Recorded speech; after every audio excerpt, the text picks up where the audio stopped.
Hello there, it's Kugan Cassius from IFL TV, sponsored by Daniel Kinahan.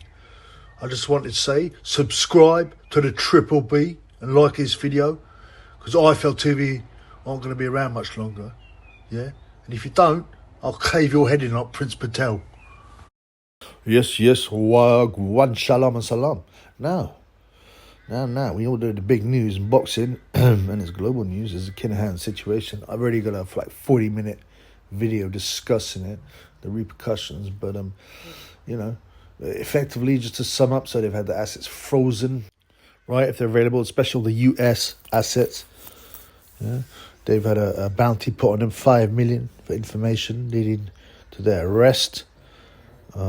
This kind of stuff's going to be rolled out, especially in Europe, UK, Ireland, and we'll see later, probably Dubai. So there's a lot of pressure there. They've been named, the big drug dealers and sanctions have been put on, and they're going to get nicked, man. There's just no doubt. No doubt at all. So, we've already looked at the implications of the other video, briefly. Now, I thought for boxing purposes, obviously there's a promotional aspect of it, but my most interesting questions, surrounded Kugan Cassius Raminathan, Now, I'm not a big fan of his because, he is acting like a snake, I mean, firstly, his channel's a bit dry. I mean, he never asks any interesting questions.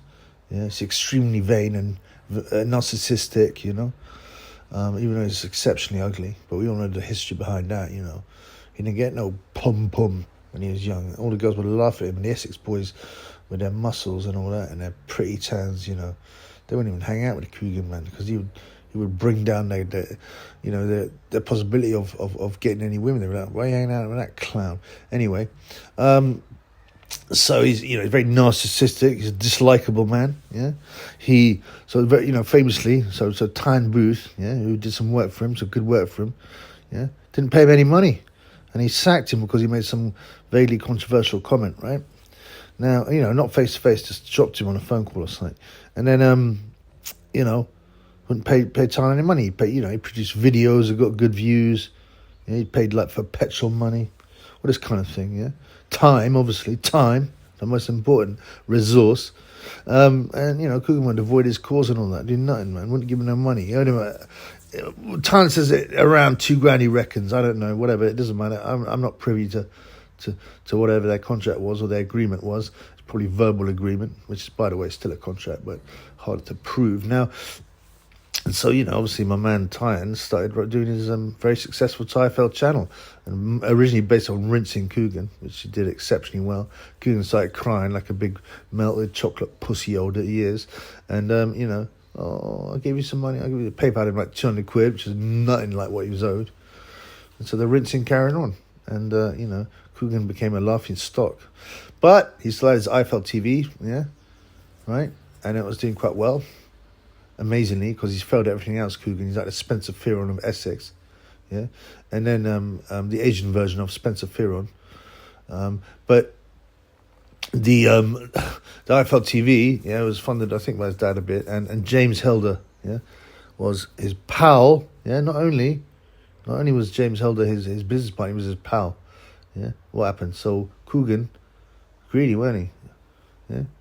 He talked to MTK for sponsorship. I don't know whether James Helder maybe wasn't keen on MTK because he knew the dangers. He's been proved right. I mean, it's mad to think, well, hang on, we're taking a lot of money from guys that are, notorious villains allegedly, and any time could get nicked, and the money. You got to think forward, man. You got to think day to day. Oh, look, they're offering us X. So. I bet Helder spoke up a bit. I'm not sure about this. We're compromising the company. We could, we don't know what's going to happen. They could lean on us. What are we going to do? Fight the Kinahans? But Kugan just sort of cashed money in his eyes. Sort of like, oh man, imagine I'll be able to get even more white women, even more white slags, and just kept on, and more tattoos, and I'll be able to flash some, like Umar, say, how's your Tuesday going? Flashing my money around, all this kind of stuff, right? So, he wanted it. He wanted the Kinahan cash. It doesn't matter if it was dirty money, Anyway, he goes off to old Dubai with James. allegedly on either on holiday or on an alleged business trip.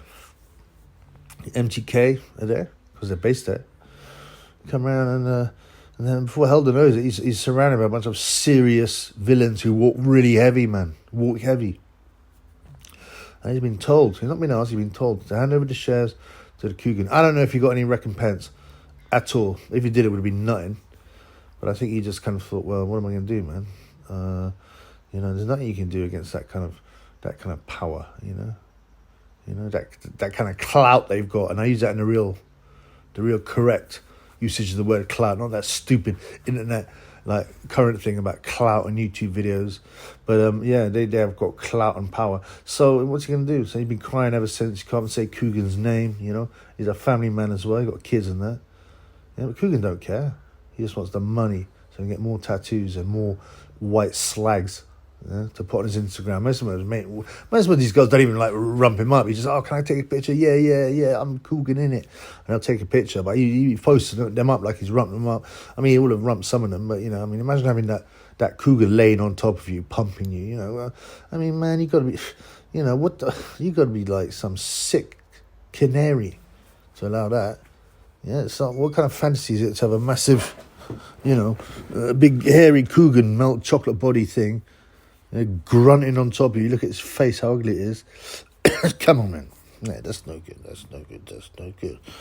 Yeah, so like, Kugan, oof, I mean, he, and all that glory is coming. Is it going to come down?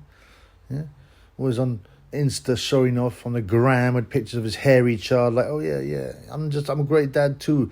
I hold a picture of my hairy child and clean its stinking batty hole out when it craps itself. I mean, I'll forget the fact that I stitched up my best friend and my other friend, He's a wrong, isn't he? But so now, obviously, everyone's looking at the operation, the Kugan operation, man. He's gonna have to stop handing out money. It's all being watched. That sponsored cash, to TIFL is gone, mate. I mean, not TIFL, IFL. Sorry, IFL TV is gone. Yeah, I'm not saying it's been kept up because of that, because they were already doing okay. But it depends. Maybe Kugan's spending all that money. He's made plans for it. He's not spending it right. He's not budgeting correctly, and if that money's gone, and maybe MTK.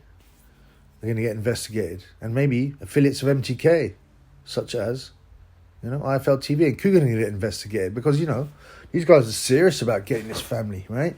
And that means a lot of people are going to be asked a lot of questions. Yeah, once these sanctions and this situation rolled out in the UK, Ireland, which it will be, and likely Dubai, every avenue is going to get looked at. Yeah. And who knows? Who knows what Kugan knows? Who knows? Maybe that 5 mil is singing to him, yeah. And that Kugan right now as I'm talking, will be crapping it, yeah, bricking it, yeah, because he knows he's in trouble. He's in big trouble. His company's in big trouble. Right? Between a rock and a hard place now. What's he gonna do? Stitch up Kinahan? No, if he's asked questions. Yeah. No. Well, you think, well, no, you're in big trouble, boy. You get whacked, but if you don't cooperate with the police, maybe he's going away. And he's a coward, isn't he? Kugan. He's a well-known coward. His most courageous moments are telling an 8-stone boxer called Prince Patel he's going to cave his head in, and then walking off, not caving his head in. Yeah. And then walking past Tyne Booth in the park when he's got all his mates with him, yeah, just be safe. Like it's one of them passive threats. Yeah, be safe. I'm with the MTK posse. Just be safe, mate.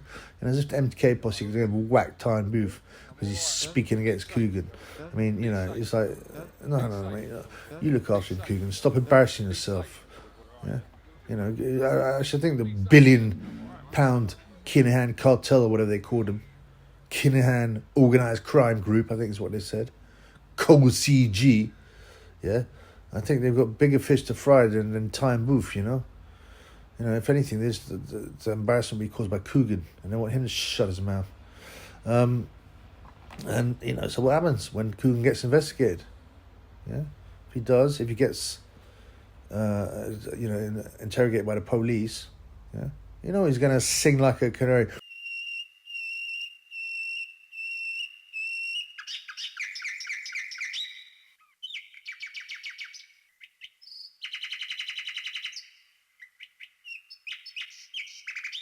I mean, a bit of pressure from the police, and he's going to be crying. He's actually going to be crying.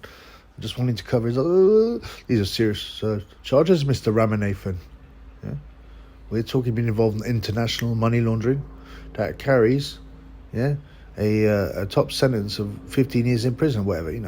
Like, this is what's going to happen. They're going to put pressure on them, and I know they've got a pussy. And the police, what they do is when they know they're dealing with someone who's soft, they'll lean on you, put in like little threats. Kugan literally be crying. I'm sorry, there's a helicopter outside. I don't know if you can hear it. Maybe that's Kinahan's looking for the triple B. No, but yeah. So Kugan's gonna be sitting, but he'll be like, he'll say to the popo, they're very dangerous. I can't. What happened to me? What happened to Kugan? What happened to me and my hairy baby? Yeah. And the police will be like, look, we can talk about that. We can talk about that later, but we need your cooperation. Yeah, but fam, look, he don't want to spend the rest of his life fearful, looking over his shoulder, and waiting for every time he hears an Irish accent, he crap his pants, think, oh no, this is the time I'm going whacked, So he's scared of that as well. He's between a rock and a hard place. Do I cooperate with the popo, or do I take the prison sentence or risk a prison sentence? He don't know nothing about law. He's never been in trouble, so he doesn't know how to deal with these things. The police will just intimidate him. So he'll end up fucking singing. He will certainly sing. And then, what's going to happen? Well, that's the end of the old IFL TV. He can't be safe on TV all the time at boxing shows. We've already seen what goes on there.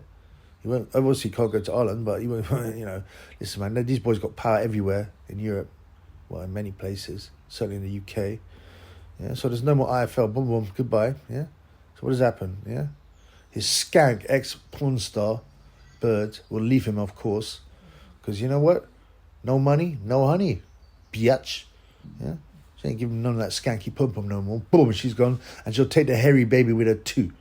And no more Insta spamming with the hairy baby and talk of nappies, He might need a new identity. In fact, he most certainly will. Because if you stitch up the top dog, it'd be like, Goodfellas. Although, Goodfellas, at least, the guy spawned movies and stuff like that, and he still gave talks. That ain't going to happen with Kugan. No one's been interested in him. But, you need to get a new identity. You know what happens, like? It's not... How easy is it to hide, when you're fairly well known? I mean, certainly within the boxing world, 6'5" man, made of melted chocolate mousse, covered in really whack tattoos, and very, very easy to recognise. Well, he got that look like, isn't he? That Romesh Ramanathan, He looks just like him. Romesh is probably sweating as well. He's like, what happens if Kugan sings? Because I look like him, they might whack me as well. But Kugan's quite easy to recognise. He's amazing. He's even uglier than Romesh. There's photos all over the internet, because Kugan, such a vain narcissist, he wants to prove to the old Essex boys and Essex girls, I made it, I'm Cougs, innit? Man, you all jealous now, I'm getting a pum-pum, And he got his trademark bent legs, You can recognise that from like 100 yards away. You see a tall brown man with a stupid look on his face, waddling towards you with bent legs. It's Kugan, innit? And facially, he's like the Asian version of Droopy Dog, Droopy Dog, the cartoon, But instead of being cute like Droopy, he's ugly. It doesn't work, that look on a man, with these massive earlobes, these huge long earlobes, I mean, some people would say, if he takes active part in the investigation, right, and they all get nicked, well, then he might have to go the plastic surgery route, because he's too easy to spot with his ugly face, and the other stuff, the bent legs, the earlobes. But you know what? Let me tell you, man, they better get the best plastic surgeon in the UK to work on that ugly boat race and to make it, such a recognisably mean ugliness, unrecognisable, if that makes sense. A lot of hard work there, man. This ain't a simple procedure. You can't fly off to Turkey, and save a few grand and get rebuilt there, man. They're gonna have to go to work on Kugan's face. I don't know if you've seen the film Team America, when the American actor guy Gary, and they turn him into to an Afghan, and yeah, they're gonna have to do a better job than that, and it'll be like a reverse job. They'll probably be able to bleach him up and stuff, but which he'll love, maybe they can give him some, like, what's it called? What's that thing when they suck fat out of you? They can do that, and so without working out, it'll get rid of that chocolate mousse body. Yeah, they'll cut off his earlobes. They'll straighten up his famous bent legs. Like I said, when you get a dog and they crop the ears, I don't agree with that. It's disgusting. Why would you do that? But they crop the ears, certain breeds, to make, the same thing can happen to the earlobes of Kugan. They crop the earlobes out, yeah, the brown droopy dog earlobes, to make them less recognizable. And you know what? After he's gone through all this, in a few years, he'll look in the mirror and he might actually be grateful. Ultimately, he'd be like, well, okay, I lost my money. I lost my company. I'm no longer in the public eye. I lost the glory. He didn't have anyone. No one respects him anyway. But at least you could have, hang out with skets, like white skets, like, and and famous people like A. Gay. Yeah. So he lost all that, and he'd be crying for a bit. He'd be crying. He said, "What's the point of going on?" But then, the Curry King, his dad, has got bare money. Yeah? One day that man will pass. So Kugan will still be able to get some cash, but he won't be in the spotlight, and that will really hurt him. But ultimately, he might find peace. He might be more grateful. He's like, look, hang on, wait, okay, okay, I lost my company, I lost my position in the public eye, but at least people are not mocking me like they used to, daily, monthly, yearly, getting mocked. I'm not a laughing stock anymore. I'm just a normal man. Yeah, and they've done so much plastic surgery on me. I look much better. They bleached my skin as well, so I look white, which I always wanted to be a muscular white Essex boy. Yeah. They've trimmed my ears, my bent legs been fixed. I can walk straight now. Yeah. And you know what? I look in the mirror, and yeah, they get rid of all my whack tattoos. And when I look in the mirror, I was thinking, yeah, I like what I see. I like the new Kugan. And they give him a new name, weren't they? Like a new name, like I don't know, John Ramsbottom or something like that. John Ramsbottom, some real English name, and and then he can use all his acting skills that he's been learnt over the years. All that work he put in on the EastEnders in the background and the other stuff he'd done. The Robin Reed film or whatever. I don't know when he gets choked out or he chokes out Robin Reed. I can't remember, but all them skills he learnt. Because he wanted to be an actor. Now he has to act in real life. Because he's got to protect his identity. So ultimately, it might be the best for him. He's still going to get the money when the old man passes from the Curry King. And he'll be white. And because of liposuction, his body won't be like melted chocolate mousse. Yeah, the earlobes will be gone because he hates them. They have no bent legs. Yeah, and he'll use them acting skills he's been honing for years to convince himself that he's just ordinary old John Ramsbottom. Yeah. Anyway, I'm going to enjoy watching this thing play.